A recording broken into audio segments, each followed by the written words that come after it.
But this loss, this is not like the other losses, right? This is a real humiliation, really psychological. And the more I think about it, the reaction of Cristiano and Pogba, that makes me think maybe they're gonna think differently now, Jules.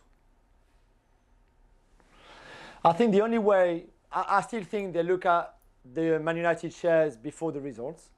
And you're right, until they are either out very early in the Champions League or not qualifying for the next one, that's what could hurt them, not a defeat there and there. So I think this is the point of view that they have.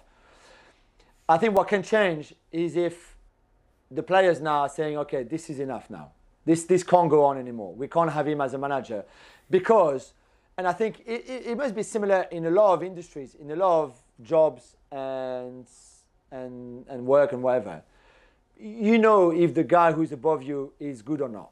We all know it. You know that the guy who's managing you, whatever your job is, if he's good or not, if he's making you improve or not, if he's going to get you results or not, or help getting you results, which could be like financial results, winning stuff, whatever you do. You know, we all know that. We all had that boss before who was rubbish, and we all knew it, and we were all discussing it between us. Oh yeah, he's a lost cause. He's rubbish. He's this and that. And we all had great bosses that we said, oh, I love him. He's great. He's this. He's that. And it's exactly the same in the dressing room, regardless of the level, top level, rubbish level. You all know. Youth teams, professional teams, you know, oh, he's a good coach, he's not a good coach. And the players know, and they discuss it between themselves.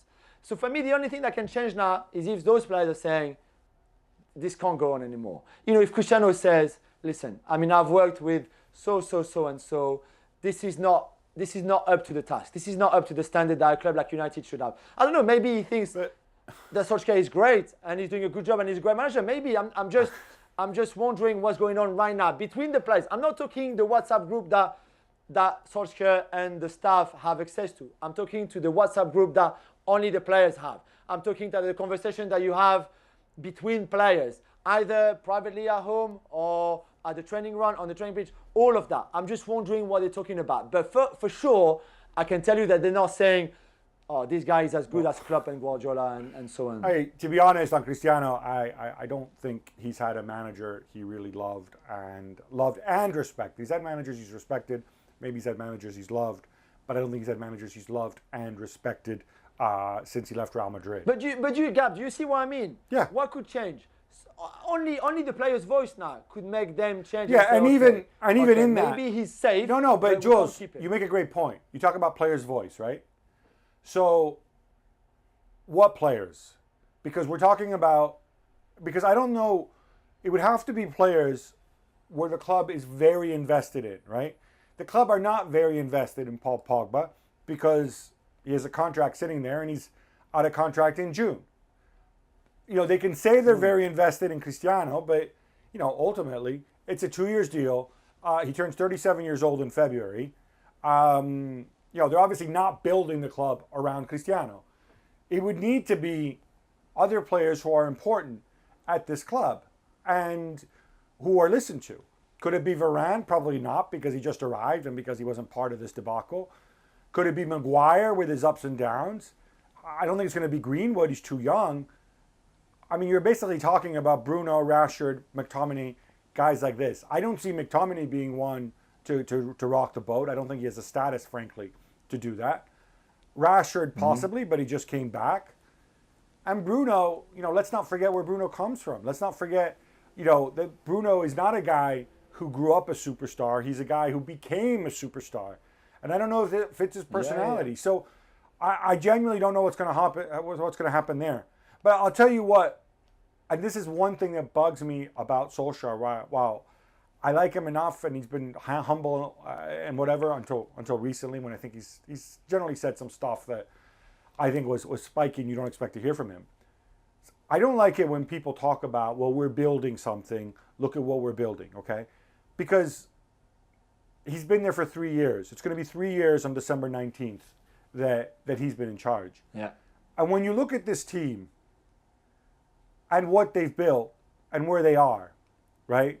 You have De Gea, who many people wanted to dump for Dean Henderson. Henderson's still there. As far as I'm concerned, that situation's still unresolved, because what's going to have to happen is that Henderson will rightly demand a move if De Gea is still the number one. You have a back four where, okay, fine, Varane and Maguire are plausible if Maguire plays to his potential. Wan-Bissaka, I'm not sure long term is the kind of guy you win a title with. Maybe he is. Maybe you can have one guy like that.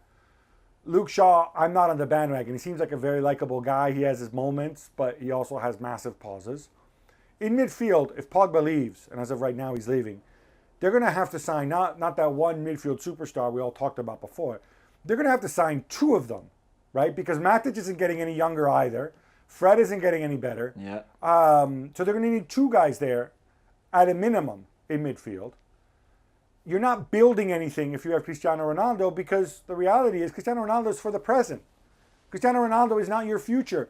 Because even when Cristiano Ronaldo leaves and moves on, you're not going to replace Cristiano Ronaldo with a younger version of Cristiano Ronaldo, because such a player doesn't exist, right? There aren't any other GOAT candidates that can do what Ronaldo does. So when Ronaldo moves on, whether it's in 2 years' time or 3 years' time or whatever, you're going to have to kind of start from scratch with the way you attack and the way you go and you build things. And then that's why this team doesn't have an identity. That's why there's no patterns of play. There's just this incredible impermanence to this team. And I think that's the most frustrating thing. So Solskjaer has a whole bunch of mitigating circumstances and reasons why they're not where they are. But don't tell me that you're building, because nothing's been built. Maybe it's not your fault, or maybe it's not entirely your fault, but very little's been built. Yeah. When I hear him after the game saying, we can't give up because we're too close now. Too close to what? What are you close to? You were close to losing 6-0 at home to Liverpool. It was only 5. But that was the closest you were to. You're not close to City or Liverpool, nowhere near.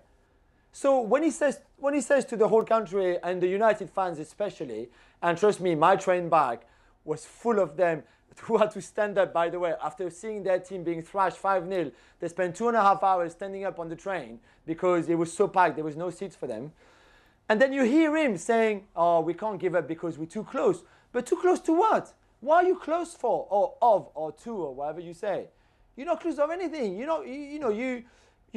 And this season I've shown, we're 10 games in. We're quarter of the season. And look at where you are compared to Liverpool, City, and put Chelsea in that bracket too. Well, look, you're nowhere near. You're nowhere near them. I think you nailed it. What's going to save them is that even with that, they are 3 points from the top 4, and they still control their destiny in the Champions League. But listen, the fact of the matter is, I worked this out myself. They've had all these late comebacks and late goals. They're saying it's in our DNA. No, it's in nobody's DNA to score late goals. If you score late goals, it's because you didn't score them earlier when you should have.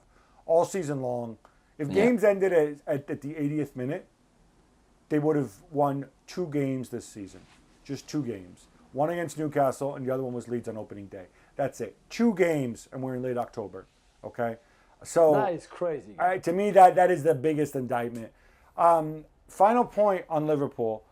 Because well, thank you very much for watching ESPN on YouTube. For more sports highlights and analysis, be sure to download the ESPN app. And for live streaming, premium content, and let's not forget as well, ESPN FC 7 days a week. Subscribe to ESPN Plus.